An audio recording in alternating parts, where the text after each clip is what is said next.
Welcome sa Cloudy Movie Recap. Ang series na ikukneto natin ngayon ay ang Wanda Season 3, halina't simulan na natin. Nagsisimula ang episode na ito kay Cadmus, na sa wakas ay nakuha na ang pinagmumula ng enerhiya na balak niyang gamitin para iligtas ang kanyang mga tao mula sa gutom. Nang bumagsak ang sibilisasyon, iniligtas ni Cadmus ang maraming tao at lumikha ng isang lugar na tinawag niyang New Attica, isang lugar na may pagkain at ligtas ang mga tao mula sa mga alien. Ngunit sa kasamaang palad, hindi na tumutubo ang kanilang mga pananim. At hindi na magtatagal, magugutom ang buong bansa. Ngunit ang pinagmula na nakuha ni Cadmus ang tanging makapagpapabalik sa paglago ng mga pananim at makapagliligtas sa kanyang bagong bayan. Alam ni 8 na masama si Cadmus dahil mali ang kanyang mga pamamaraan sa pagkuha ng gusto niya. Sinisisi niya si Cadmus sa pagkamatay ni Eva. Ngunit sagot ni Cadmus, sasabihin niya sa mga tao kung paano pinangunahan siya ni Eva sa pinagmulan at palagi siyang maaalalang isang bayani. Pinipilit ni Cadmus na kalimutan na lang ni 8 ang nangyari at unahin ang kinabukasan, ngunit tumatanggi si 8 na magpanggap na parang walang nangyari. Balak niyang ipaalam sa lahat ng tao sa New Attica ang mga ginawa ni Cadmus at kung sino talaga siya. Dahil dito, napilitan si Cadmus na itapon si 8 sa disyerto para mamatay. Pero nakaligtas si 8. Nabasag niya ang kanyang pusos at naglakad ng ilang araw hanggang makarating siya sa New Attica. Nagulat ang mga Sanctuary-born nang makita siya.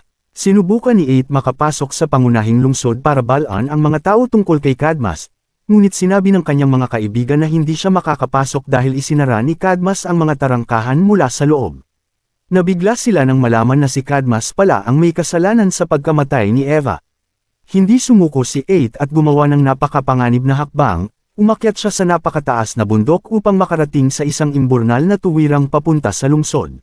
Sa wakas nakapasok siya, ngunit paon ang lugar ng mga robot ni Cadmus. Pinipilit ng mga robot ang mga tao na pumasok sa kanilang mga bahay at nalulungkot ang lahat dahil hindi sila bibigyan ng pagkain o rasyon ngayong gabi. Dalawang bata ang tumangging sumunod at bago pa sila piliting ipasok, lumabas si 8 at hinarap ang robot. Pinutol niya ang mga braso nito at winasak gamit ang isang saksak sa dibdib. Dinala niya ang mga pyesa ng robot sa kanyang mga kaibigan para magamit nila ito upang makapasok sa sistema ni Cadmus. Nang makuha nila ang access, nakita nila ang lahat ng security cameras at natunto ng bawat galaw ni Cadmus. Napansin ni Cadmus na papalapit na si 8 kaya gumamit siya ng sasakyan at tumakas papunta sa mga imburnal. Nahuli siya ni 8, ngunit nalaman niyang nalinlang lamang siya dahil hologram lang ang nahuli niya. Si Cadmus ang lumikha ng New Attica kaya may mga mata siya sa lahat ng sulok at alam niya ang bawat plano ni 8. Alam ni 8 na kung talagang balak ni Cadmus gamitin ang pinagmulan para iligtas ang mga pananim ng New Attica, sana'y nagawa na niya ito noon pa. Pero sagot ni Cadmus, kailangan pa niyang pag-aralan at kontrolin ang enerhiya nito. Binalaan niya si 8 na itigil ang pag-aaklas at sumama sa kanya. Kinabukasan, tinipon ni Cadmus ang lahat ng tao sa New Attica at sinabing may ibabahagi siyang masasakit na katotohanan. Nagsinungaling siya, sinabing tumigil ang pagtubo ng mga pananim dahil sina 8 at mga Sanctuary-born ang umano'y nagkontamina ng mga halaman. Pinatayo niya si 8 sa harap ng karamihan at binigyan siya ng script para umamin sa isang bagay na hindi niya ginawa. Ngunit sa gulat ni Cadmus, sinabi ni 8 ang totoong nangyari. Inihayag niyang si Cadmus ang tunay na salarin. Nilason niya ang isipan ng mga tao sa pamamagitan ng mga pangako ng walang katapusang kasaganahan. Tinatrato niya sila na parang mga bata at ikinukulong sa dilim para walang makita. Ipinahayag ni 8 na ilusyon lamang ang maganda at masaganang buhay na kanilang nararanasan dahil gawa ito ng mga computer ni Cadmus. Hindi tunay ang araw na nakikita nila. Hindi ito paraiso kundi isang bilangguan. Ang tunay na paraiso ay nasa labas. Kulay at tanawing hindi kayang kopyahin ng mga screen, isang tunay na araw na mas maganda kaysa anumang liwanag na nakita nila. Iyon ang mundo na para sa kanila, ang kanilang pinagmulan at kinabukasan. Panahon ng takasan nila ang bilangguan at bumalik sa kanilang tunay na tahanan. Nadakip si Cadmus at ikinulong, ngunit sinabi niya kay 8 na ang mga alien sa labas ay konektado sa pinagmulan at hinding-hindi sila papayag na sirain niya ito. Ngunit sagot ni 8, gagamitin niya ang kapangyarihan ng pinagmulan bilang sandata at papatayin niya ang lahat ng alien. Sa kaibuturan ng kagubatan, nalaman nating hindi patay si Eva. Nagising siya at nagulat sa pag-abo ng kanyang buhok. Nalungkot siya dahil hindi niya naprotektahan ang pinagmulan mula kay Cadmus. Simula nang alisin ni Cadmus ang pinagmulan, namatay ang lahat ng halaman sa kagubatan. Narinig niya ang isang umiiyak na tinig, isang inabandonang ibon. Isinauli niya ito sa ina nito, ngunit sinalubong siya ng isang salamangkero na akala niya ay si Darius. Ngunit nagpakilala ang lalaki bilang Ares, ang kambal ni Darius. Sinabi niya kay Eva na huwag sumuko. Ang hinaharap ay hindi nakatakda. Nasa kanya ang kapangyarihang baguhin ito, basta't mayroon siyang tapang gawin ang unang hakbang. Sinabi ni Ares na kailangan niyang makipagkita kay Queen Oho. Dinala siya ng mga ibon kay Ronder. Masaya silang nagkita muli at sinabi ni Eva ang mensahe ng salamangkero at kung paanong si Queen Oho ang makatutulong upang mailigtas nila ang mundo. Dinala siya ni Ronder sa kanilang nayon, kung saan naghihirap ang kanyang mga tao dahil sa taggutom. Nakausap ni Eva ang ama ni Ronder, ang pinuno ng species nilang Cerulin. Tinanong niya kung paano siya maaaring makipagkita kay Queen Oho, ngunit sinabi nitong hindi maaari dahil sinisisi ang mga tao sa pagkamatay ng kagubatan. Kung magpapakita siya sa Soulless, agad siyang ikukulong. Sagot ni Eva, kaibigan niya ang Reyna at hindi siya pababayaan. Ngunit sagot ng nakatatanda, baka hindi na siya Reyna sa lalong madaling panahon. Ginagamit ni Chancellor Lorak ang pangyayari upang agawin ang kapangyarihan. Naisip ni Eva ang isang delikadong plano, magpanggap siyang isang alien upang makapasok sa Soulless. Pagdating nila sa tarangkahan, sinabi nila sa mga gwardya na mayroon silang mahalagang mensahe para sa Reyna. Pinagbuksan sila ng palasyo. Sa loob, sinisikap ni Lorak na kumbansihin ang Reyna na ang mga tao ang may sala. Ngunit hindi naniniwala ang Reyna at ang kanyang mga tagapayo dahil walang ebidensya laban sa mga tao. Iginiit ni Lorak na inatake ng mga makina ng tao ang kanilang lupain. Alam ng Reyna si Eva at tiyak siyang wala itong kinalaman dito. Sinabi pa ni Lorak na nakaantibay ang hukbo sa labas ng gate, hinihintay ang utos na lusubin ang bayan ng tao. Pumasok si Eva, nakadisguise pa bilang alien, at sinabi na inosente ang mga tao. Ang pinuno nilang si Cadmus Prime ang kumilos mag-isa. Ninakaw niya ang puso ng kagubatan, ang pinagmulan, para gamitin sa kanyang pamayanan. Nagtaka ang Reyna at si Lorak kung paano ito nalaman ni Eva. Kaya napilitan si Eva na tanggalin ang kanyang disguise at nagsabi na si Ares ang nagutusan sa kanya. Tinawag siyang sinungaling ni Lorak dahil matagal nang hindi nakikita si Ares. Hindi pinayagan ni Lorak na magpaliwanag pa si Eva at ipinahuli siya. Ginamit pa niya ang pagkakataon upang agawin ang kapangyarihan at ipahuli rin ang Reyna. Ipinakilala ni Eva ang kanyang mga kasama sa Reyna at iginiit niyang talagang nakita niya si Ares. Ikinwento ng Reyna na noong dumating ang kanyang ama sa planetang iyon, madalas mag-away sina Ares at Darius. Inakala ni Darius na lason ang planeta, ngunit naniniwala si Ares na may pag-asa.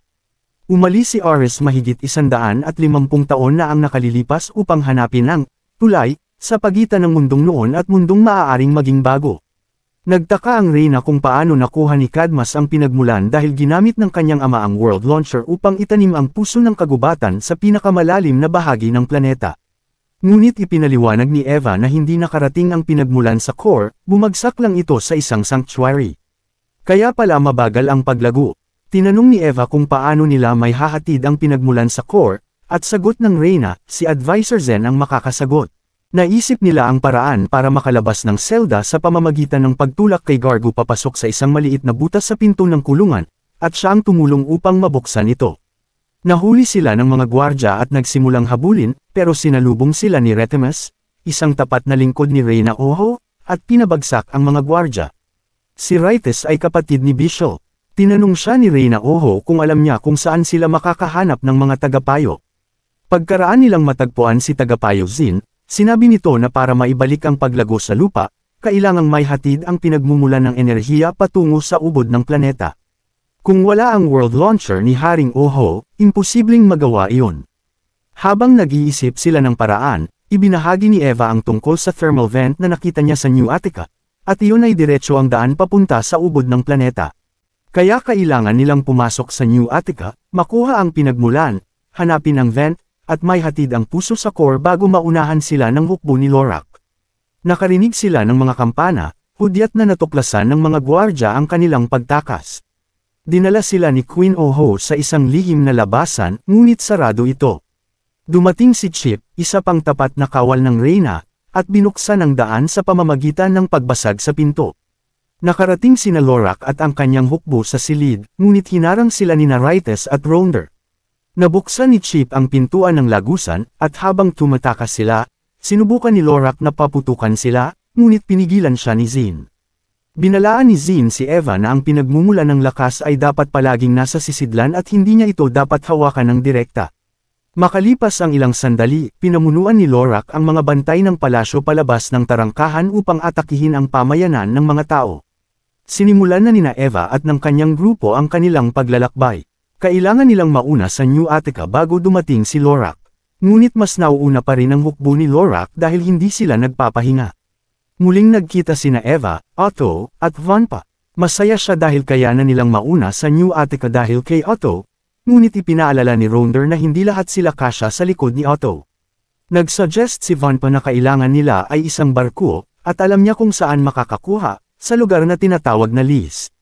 Nagpasya silang magpunta roon. Pagdating nila sa Lis, nakita nila ang mga sundalo ni Lorak na naglalagay ng mga wanted poster ni Eva at ng kanyang mga kaibigan, kalakip ang gantimpalang 1,000,000 shellac sa sinumang makapapatay sa kanila. Nag-disguise sila para makapasok sa Lis. Pinuntahan nila si Krunkle, ang tanging nakakaalam kung nasaan ang barko, ngunit ngayon ay nagtatrabaho na siya para kay Lorak at kinokolekta ang ari-arian ng mga tao. Tinanong siya ng mga mamamayan tungkol sa Reyna, ngunit nagsinungaling si Krunkle na iniwan na sila ng Reyna.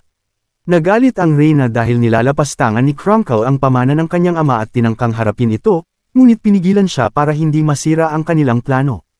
Ipinadala ng Reyna sina Eva at Rites upang kausapin si Krunkle. Sinubukan nilang linlangan siya sa pagsasabing ipinadala sila ni Lorak para ihatid sila sa barko.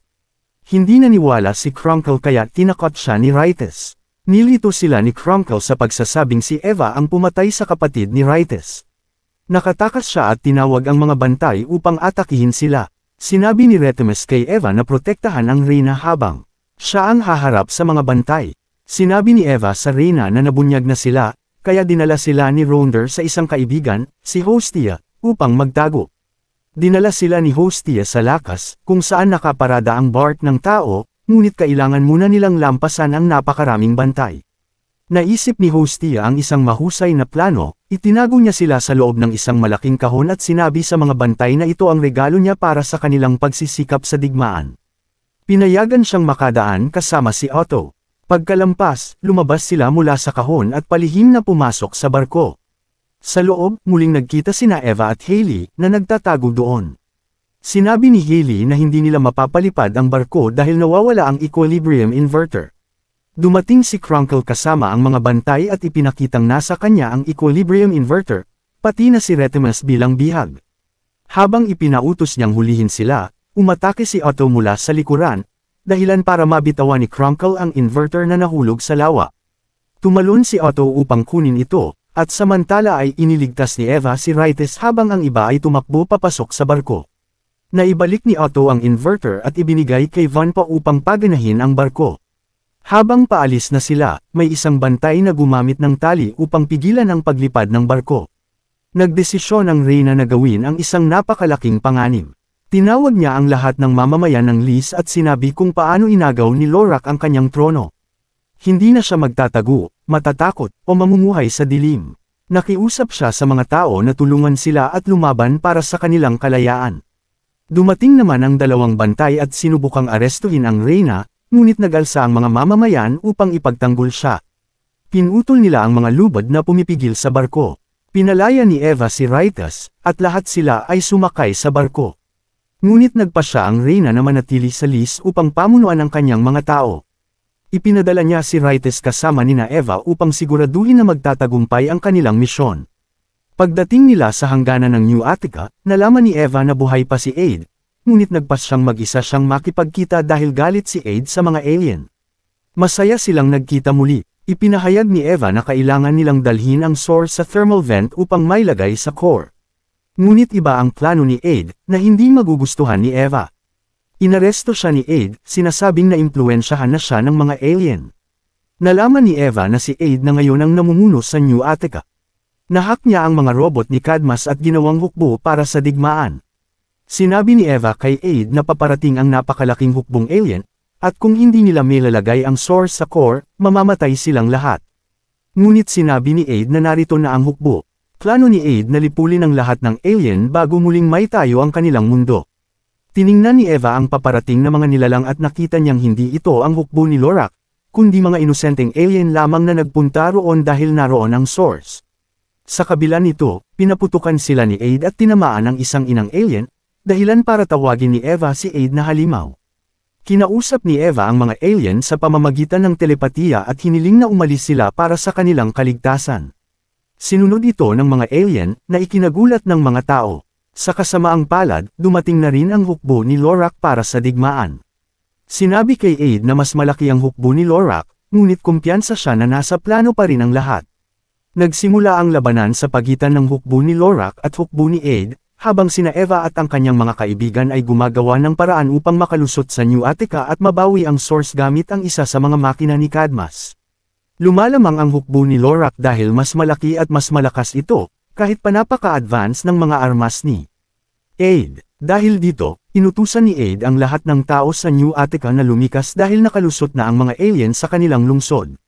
Nakapasok sina Eva at ang kanyang mga kasama at patungo na sila sa kinaroroonan ng source nang harangin sila ng ilang sundalo ni Lorak. Sinabi ni Rites na hanapin nila ang source at mag-isang hinarap ang mga higanti. Binasag niya ang mahinang bahagi ng bubong at nabaon silang lahat. Nagdalamhati sila, ngunit biglang lumitaw si Rites at tinanong kung bakit sila malungkot. Niyakap nila siya ng mahigpit. Sinabi kay Eva na nasa opisina ni Cadmus ang source. Nilapitan niya si Cadmus, ngunit sinabi nitong huli na para pigilan ang Project Sunshine. Ibinunyag niya na pinilit ni Aid na gawing sandata ang source, isang bomba upang patayin ang lahat ng alien. Nalaman ni Eva na niloko ni Aid ang hukbo ng alien para madala sila sa patibong nito. Humingi ng tawad si Cadmus at ibinigay kay Eva ang orihinal na Omni, isang pod na nagbibigay ng universal na access sa lahat ng kaalaman. Siya raw ang kinabukasan. Inakyat ni Eva ang tore kung saan naroon ang source at ginamit ang Omni upang mabuksan ito. Bumagsak ang istruktura at nahulog siya, ngunit nasadyap siya ni Otto. Sinubukan ni Eva na dalhin ang source sa thermal vent, ngunit hinarang siya ni Lorak gamit ang kanyang sandata. Bago niya makuha ito, inatake siya ni Ronder at nakipaglaban sila. Natalo si Ronder at nakuha ni Lorak ang source. Hinabol nila si Lorak at nilinlang siya ni Eva, sinasabing ang tanging paraan upang makuha ang kapangyarihan ng source ay gawin itong bahagi ng kanyang katawan. Ipinasok ni Lorak ang kanyang kamay sa source at naging bato siya. Gumamit sina Vanpa at Ritumis ng magnetic device upang pabagsakin ang hukbo ni Lorak, habang dinala naman ni Ronder si Eva sa lagusan na papunta sa vent. Nang makarating sila doon kasama ng mga hayop na gumabay, hinarap sila ni Aid. Tinakot niyang babarilan si Eva kapag gumalaw pa ito. Ngunit nagpatuloy si Eva, at nang paputukan siya ni Aid, tinakpan siya ni Ronder gamit ang kanyang katawan. Nabitawan ni Eva ang source at tumakbo patungo sa naghihingalong si Ronder. Sinabi nito na huwag hayaang magbago ang kanyang puso, at namatay. Ipinaunawan ni Eva kay Aid na hindi masama ang mga alien at nagsisi ito sa lahat ng nagawa. Nang magpunta si Eva upang isakripisyo ang sarili para mailagay ang source sa core, inagaw ito ni Aid at siya ang nag-alay ng buhay. Naglaho siya sa anino at sinabing mahal niya si Eva. Pagkatapos mailagay ang source sa core, nagsimulang tumubo muli ang mga halaman. Bumalik ang buhay sa mundo, at nabuhay muli si Ronder. Nagtapos ang kwento ng maging chancellor si Eva ni Queen Oho at muling naghari ang kapayapaan at kasaganahan sa kanilang lupain.